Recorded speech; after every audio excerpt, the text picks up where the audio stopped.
In today's restorative Pilates workout, we're going to be playing with load and body position. We will be sitting at one point, and if sitting doesn't feel great for you, you can always sit on top of a yoga block or a pillow just to lift you up a little bit. There's also going to be a balance component at the end of the class. So if you need a chair or a table to hold onto, make sure you have something close by. We're going to begin by coming onto our backs, taking a moment to find that neutral pelvis, that neutral spine.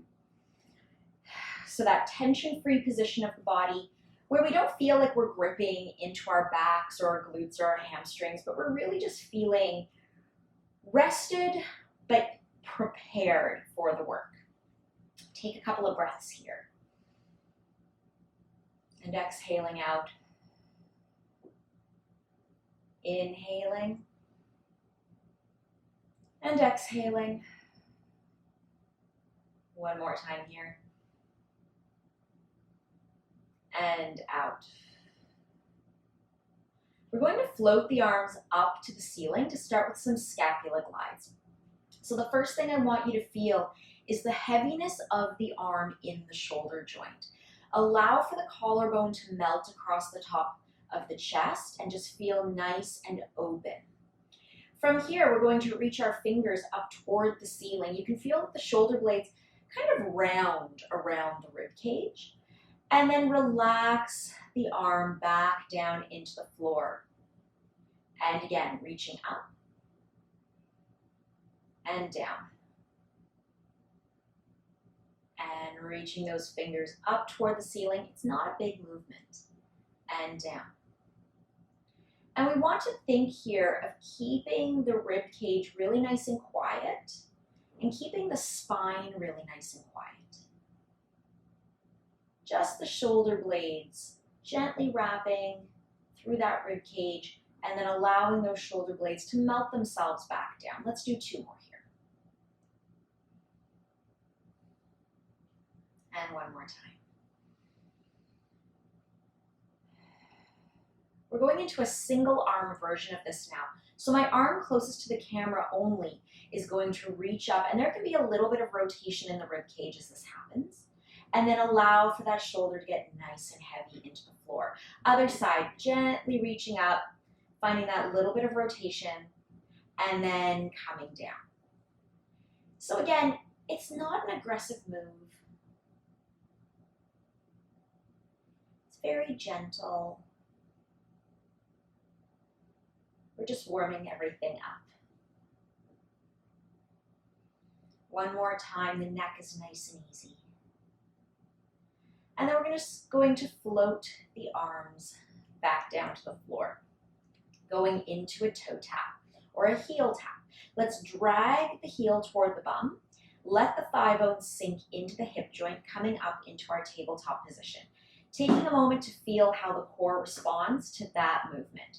Flex the foot, and we'll go into a heel tap from here. So a little bit of energy in the glute as I tip the leg forward, deepening those abdominals. Then leading with my knee and allowing for the sit bone to widen as I come back in. So the sit bone gathers energy, exhaling, feeling those abdominals wrapping around the core, then inhaling as I bring the knee back up, allowing for the sit bone to widen. Do that again. Exhale. Inhale. Exhale. Trying to stay really nice and easy through the torso, through the spine. Last one like this. Then I'm going to float my opposite arm up. As my leg goes down, I'm going to reach the opposite arm behind me. Exhaling. Inhale back. And exhale. Getting a sense of how that little change with the arm has changed just how much I have to support through the body. We're going to do one more time like this. Exhaling and inhaling. Let's float the other arm up. So now both arms are going to reach back as the heel taps to the floor and up. Feel how that little change of the arm adds more load to the body, and it makes us work a little harder in our core support.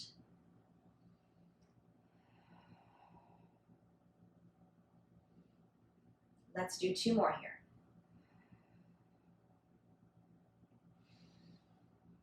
One more time. Let's bring the arms down. Bonus to bring the leg down. And then we have to do all of this on the other side. So I'm going to drag my heel toward my bum, allow for the thigh bone to sink into the hip joint, making sure that I have some gooiness in my hip joint. I don't want to start with a lot of tension right away in that joint. So from here, flexing the foot and going into that little heel tap. So the glute is nice and active. We're going to tap the heel to the floor and up.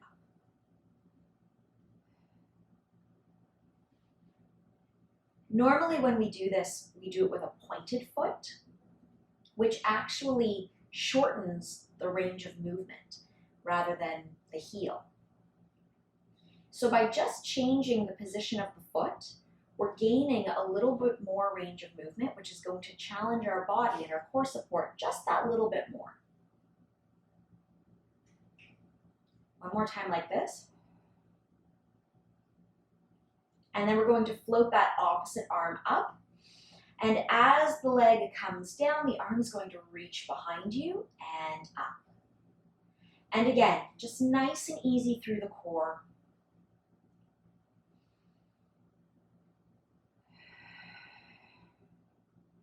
Inhaling up, exhaling, inhaling up. One more time here. And up, both arms now. Take a moment to feel the heaviness of the arms in the shoulder joint.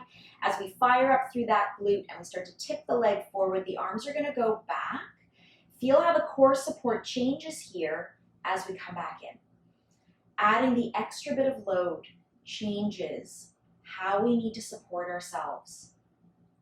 And it just deepens our abdominal connection, our pelvic floor connection.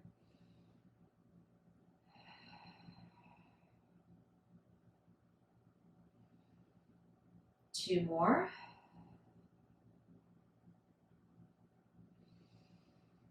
One more time.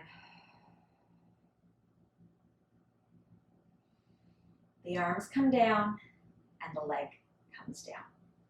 All right, we're going to do the exact same exercise but with a leg reach now. So going back to the first leg, I'm going to drag my heel toward my bum. I'm coming back up into that tabletop position, flexing through the foot.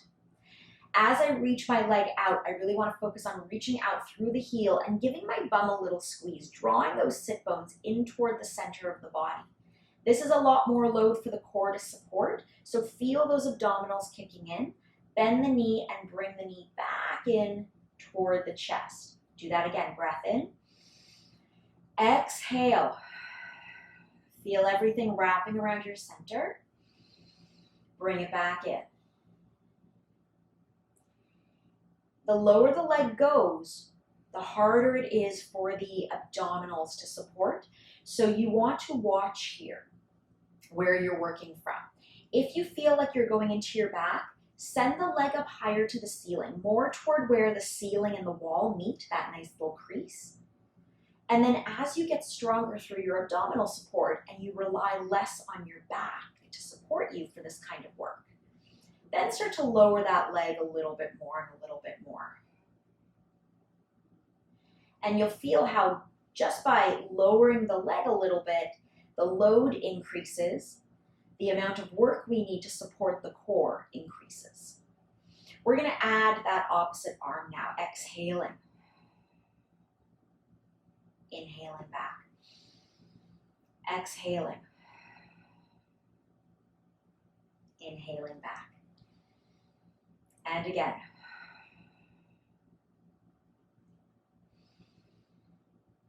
Let's do one more time.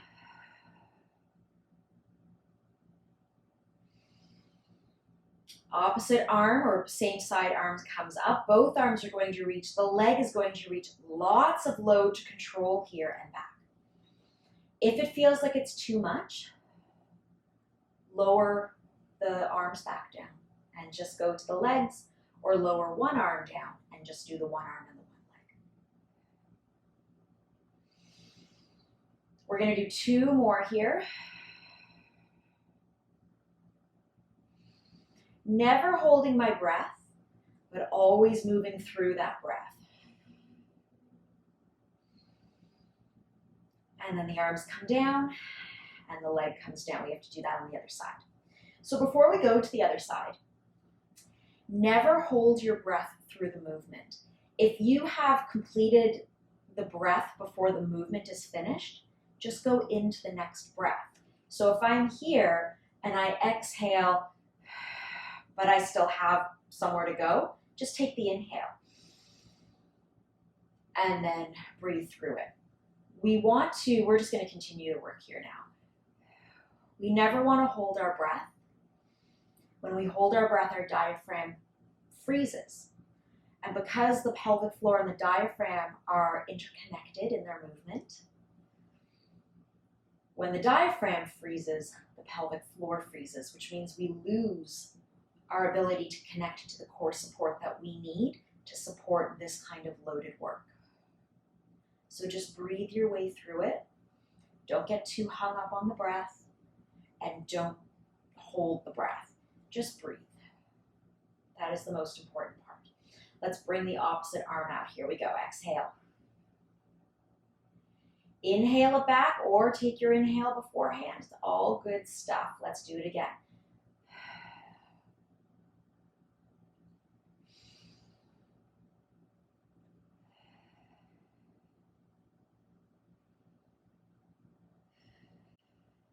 Let's do one more time like this, and then we'll add the other arm. Opposite arm or the same arm comes up, and here we go. Lots of load, lots of abdominal support here. Finding that pelvic floor, pulling in and up. Reach out through that heel. Feel the connection into the glute when you reach through the heel. Let's do 2 more here.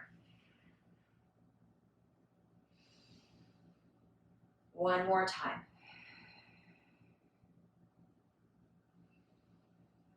Lower the arms and lower the leg. All right, we're going to move into some heel lifts here. We've been flexing the foot quite a lot, so you should be feeling some good work at that shin. So let's go the opposite direction now. Lifting the heels, pressing down through all 10 toes, and then bringing the heels back down. And up. And down. And up. And down. So as I press up, I really want to press through the big toe on both feet, just so that I'm not rolling out to my baby toes. Let's do this again. Up and down. One more time. We're going to come back to that movement in a minute, but right now we're going to go to hip lifts. So keeping the abdominals nice and supported, giving the bum a squeeze, we're going to lift the bum up to the ceiling. Hinge the hips. Let the tailbone get nice and heavy, like a little anchor on that tailbone. It draws it back down to the floor. Let's do it again. Drawing those glutes together. Exhale, picking the bum up. And then melting down, melting down, melting down. And again. And melting down, and melting down, melting down. 2 more.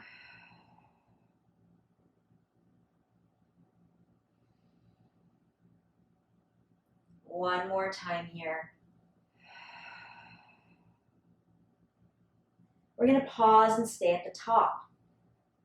Let's lift both of those heels. So I'm actively pressing through those big toes and down. All 10 toes, but really staying connected into that big toe knuckle. And down. Exhale up. And inhale down. Exhale up, starting to feel those calves working, the hamstrings, the glutes, the core. One more time, playing with load here.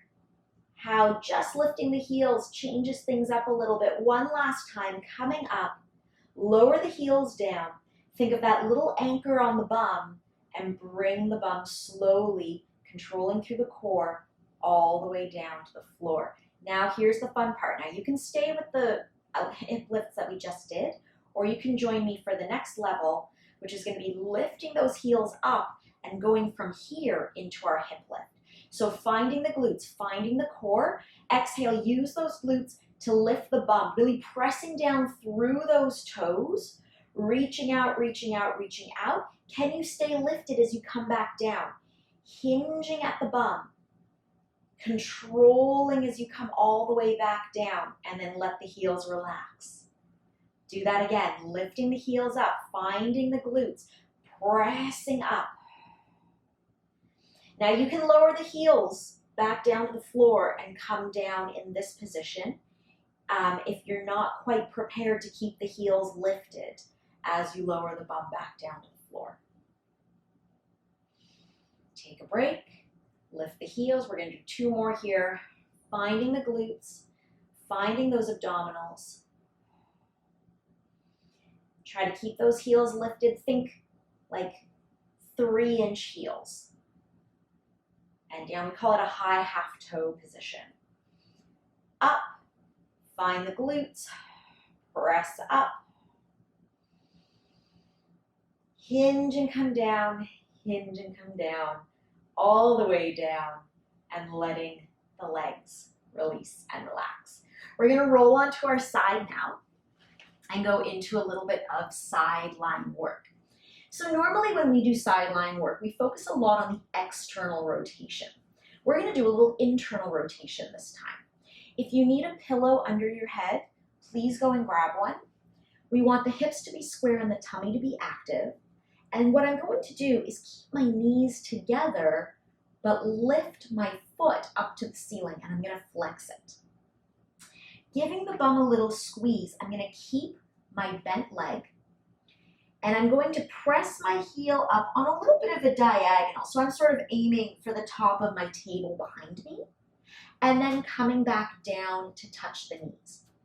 So I'm on a diagonal and I'm maintaining the internal rotation of my thigh bone. And down.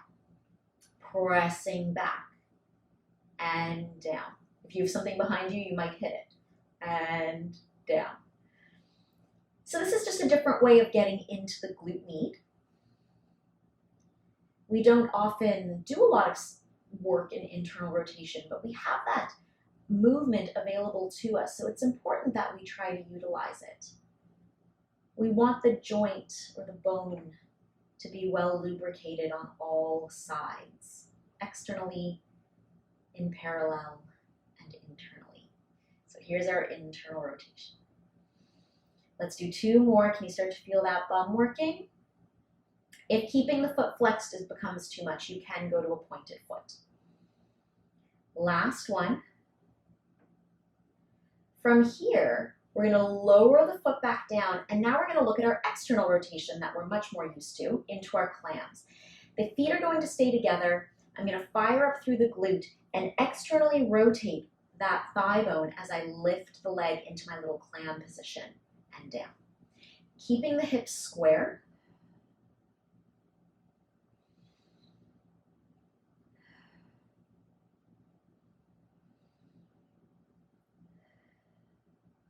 Breathing through it, starting to feel a little bit of warmth on the side of that bum. Let's do this for 3 and 2. One more time here, hold it here. We're going to go into the exercise I call the dolphin. So we're going to pick the leg up, internally rotate the leg. So my knee is now pointing down, my foot is pointing up, and I'm going to touch the knees together. Then externally rotating that thigh bone in the hip joint, I'm going to turn the leg so my toes touch. Internally rotate, externally rotate. So I kind of visualize a dolphin coming up, out of the ocean and then back down, diving.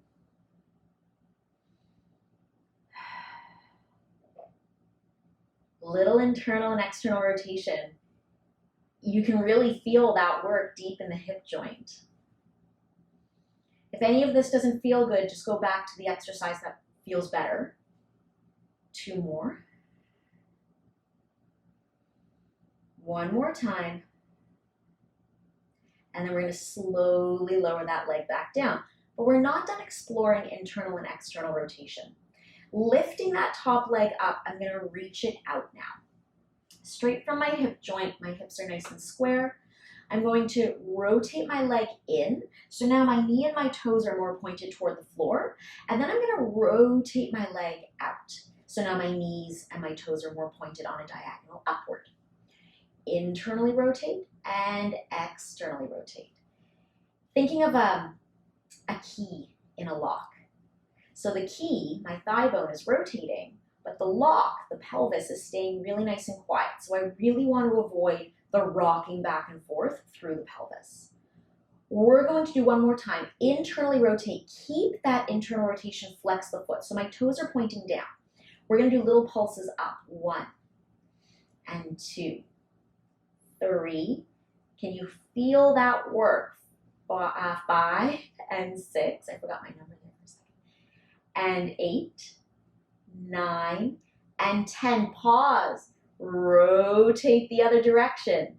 And pulse it. 1, 2, 3, 4, 5, 6, 7, and 8. Point the foot. Keep the external rotation. 5 circles. 1 and 2, 3, 4, and 5. Let's reverse that for 5, 4, 3, 2, and 1. Bend the leg in with control, and then lower the leg back down. Let's pick ourselves up and go to the other side. So, just playing around with the position of the leg can really make a big impact on where you're feeling the work and how you're feeling the work. So the hips are nice and square. We're going to internally rotate the leg so my knees are touching, flexing my foot. This is my little diagonal lift. So I'm not going to a straight leg here. I am keeping the bend in the knee. Exhale, pressing the leg back behind me. Inhale, bringing it back down. Exhale and inhale. Exhale and inhale.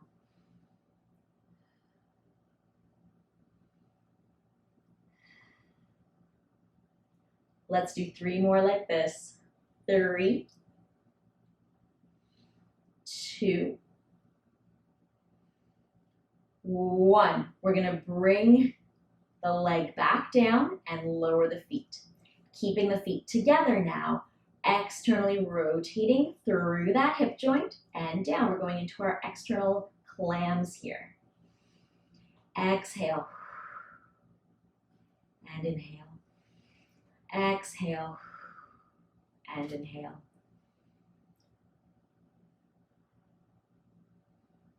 Finding that a little bit of work through the side of the bum. Let's do this for 4 and 3 and 2. 1 more time. Here's our little dolphin. We're going to pick the leg up, internally rotate it, touch those knees together, externally rotate, touch the feet. Internally rotate, touch the knee, externally rotate, touch the feet. Keeping the pelvis really nice and quiet, so try not to rock and roll through that hip too much.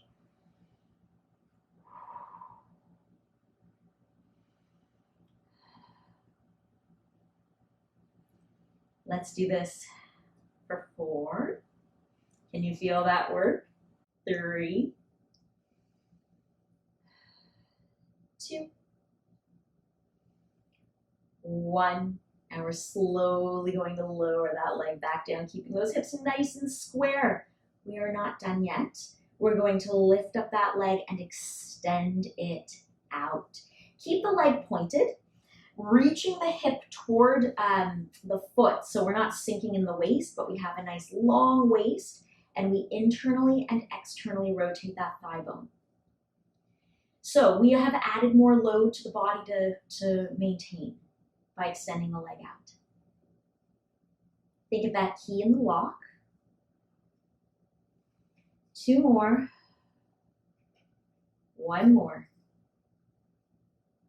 Let's turn the foot and flex it and pulse it 1. So I'm internally rotated. 3, 4. Ooh, really feeling that work in the glute. 6, 7, 8, 9, and 10. Pause, turn the leg out. Do 1, 2, 3, 4. Take breaks if you need it. It's a lot of work. 6, 7, 8, 9, and 10. Point the foot, 5 circles, 1. Keep it turned out, 2, 3, 4, 5. Reversing it for 5. Breathing through it. 2 more, 1 more. Bend that leg in with control, with control, with control. And down. Very nicely done.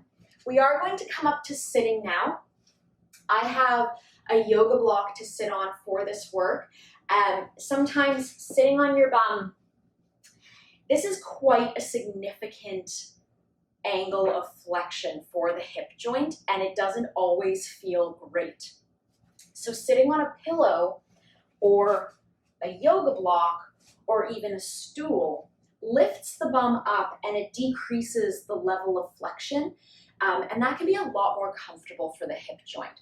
So I'm going to sit on a yoga block for this particular section. Whatever you need, please go and get, but you can also just sit on the floor. So the first thing that I'm going to do is just try to find my sit bones so that I'm sitting right on top of my pelvis. And I'm just going to take a couple of easy breaths here. We are in a new position. I just want my body to acclimatize to it. Feeling the abdominals and the pelvic floor lift. One more time. And exhale. We're going into our double knee drops from here. So I'm going to inhale and exhale. So we've done double knee drops on the mat. But again, in this class, we're playing with position and we're playing with load. So by sitting and feeling this double knee drop work, we have gravity to play with a little bit more. We have postural awareness to play with a little bit more. We have core control to play with a little bit more. Because the load is playing differently on the body than we're used to. And it's nice to explore things like that in the body. Sometimes we get so used to doing something that the body no longer responds to it. By changing something or just shifting one little detail, it throws the body off balance a little bit, makes the brain work a little bit more. It's kind of nice to challenge the body like that. We're going to do one more time. Then we're going into a single knee drop. All right, so my leg closest to the camera is going to start to open.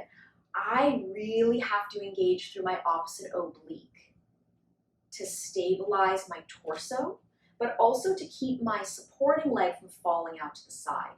So now my opposite leg is going to go. I can really feel that opposite oblique kicking in, inner thigh kicking in, and back. And I can feel it more deeply in that oblique than if I were to be lying on my back. Let's do it again.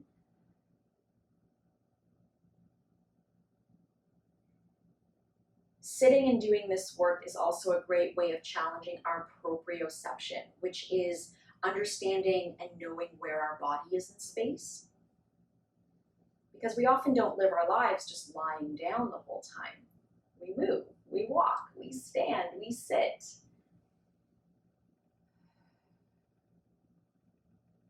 One more time. Once more on the other side.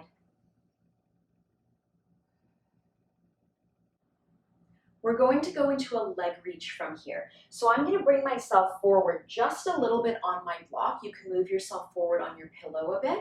And then I'm bringing my hands behind me for a little bit of support. So I'm changing my position just a little bit. Still lots of core control. I'm going to bring my leg close to the camera up into a small tabletop, and then I'm going to reach it out and lift it up. So my trajectory is down toward the floor. The range is not large, but I really do have to work through my core so I don't sink into my back and fall off my block. So I am still in a neutral spine. Let's do 2 more like this. It's a lot of work for the hip flexor, so we're not going to do too many of them. And down. We're going to the other side, picking the leg up, finding a little bit of glute, just reaching the leg out and pulling it in. Staying lifted in the chest.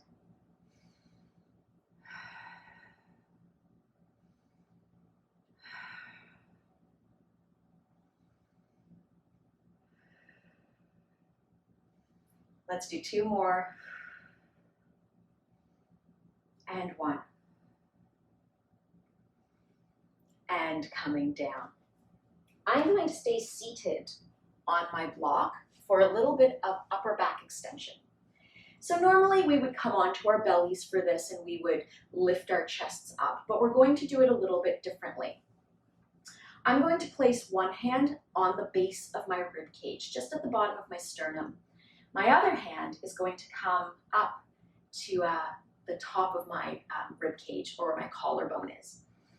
This is my anchor hand, the hand on the bottom, and this is the hand that's going to feel like it's lengthening and lifting away. Taking a breath in.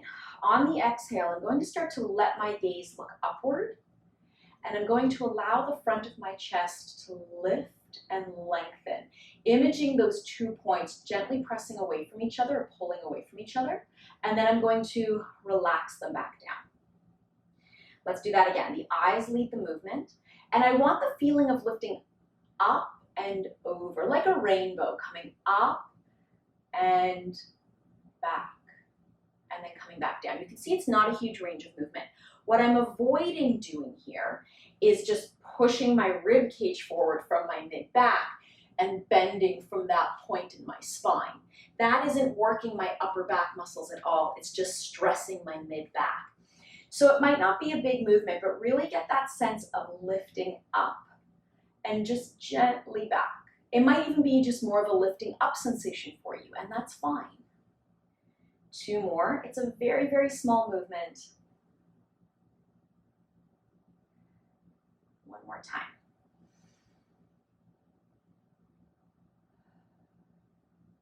Then from here, I'm going to place my hands on my forehead. I'm going to do a gentle little lift of the chest. Again, not working from my mid-back, but just feeling like I'm opening up through the collarbone. And I'm going to reach my arms up and back. Up and back.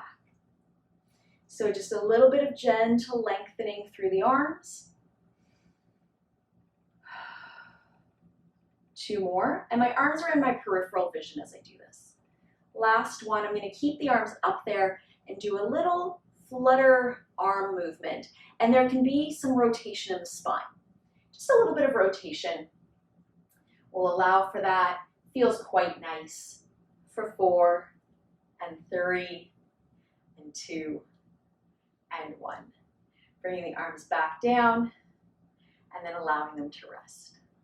We're going to come up into a little bit of standing work now. If you need a chair or a table to help you during that balance work, please go and grab it right now, and I will see you standing up. All right, we are standing. I have my foam roller here in case I need it for balance support, and we're going to be doing work that we would typically do on our side on the floor. But when we do that work on our side, it is the leg that is lifting and lowering and bending and stretching that feels the work.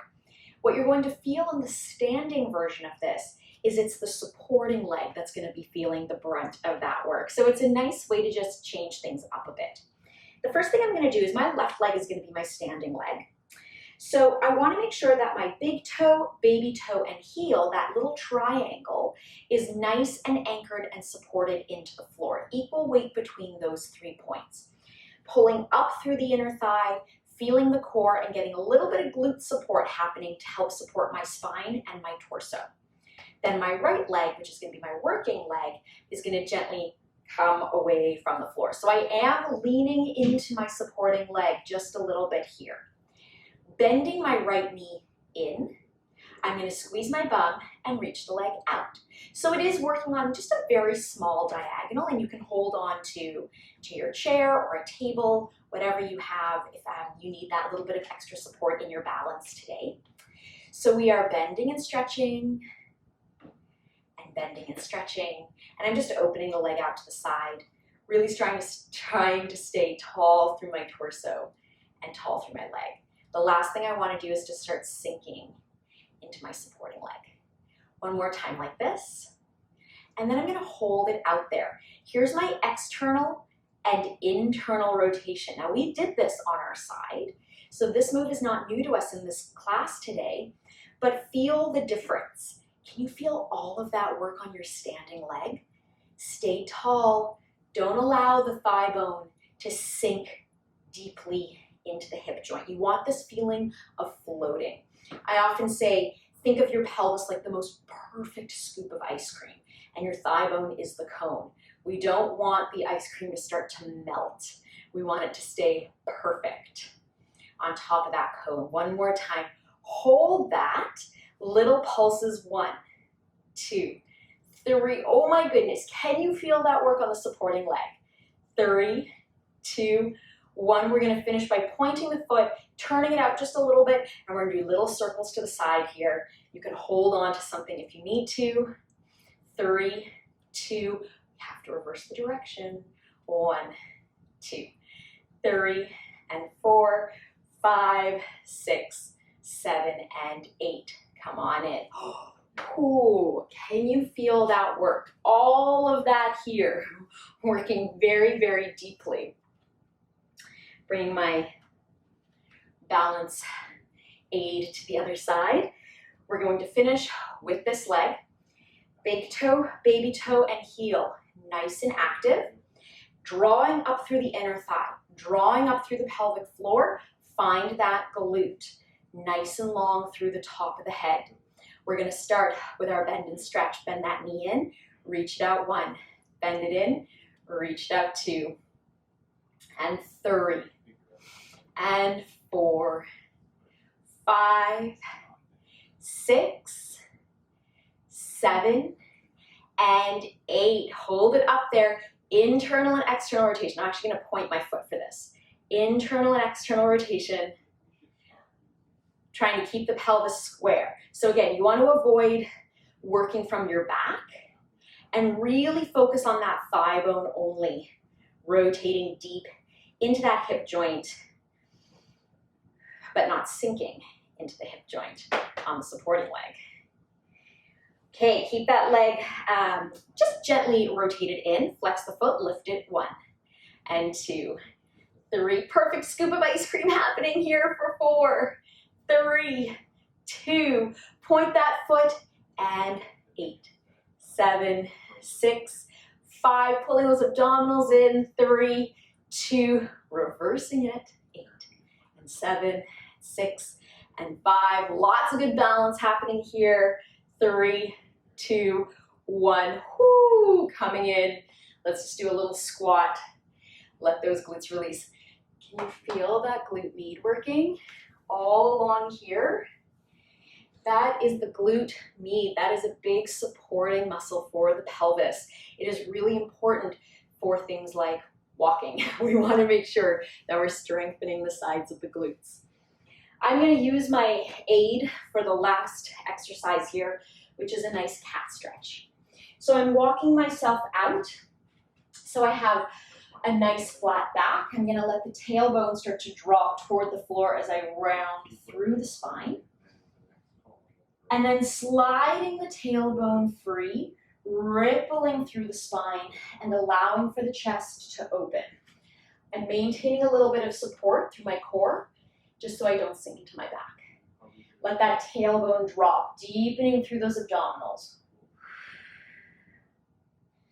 Slide the tailbone free, rippling through. So we normally do this on our hands and knees, but it's nice to do it standing. It's less load for the shoulder joint. And if you have knee issues, this is a great alternative because you don't have the pressure of the floor into the knees. Last one here. And sliding the tailbone free, rippling through the spine and allowing for that chest to open. Drawing away from your chair or support system, and you're all done today. Thank you so much for joining me. I hope you enjoyed playing around with body position and load in today's restorative class. I hope that it showed you that the body needs to be challenged, and it doesn't take much to challenge the body. Sometimes as simple as changing the foot position, sometimes as simple as going from an exercise that is usually on the mat to standing. It's a good way to challenge the body. It's a good way to keep the brain kind of firing up in terms of our body movement. Thank you so much for joining me. Thank you for inviting me into your home, and I look forward to seeing you in the next video.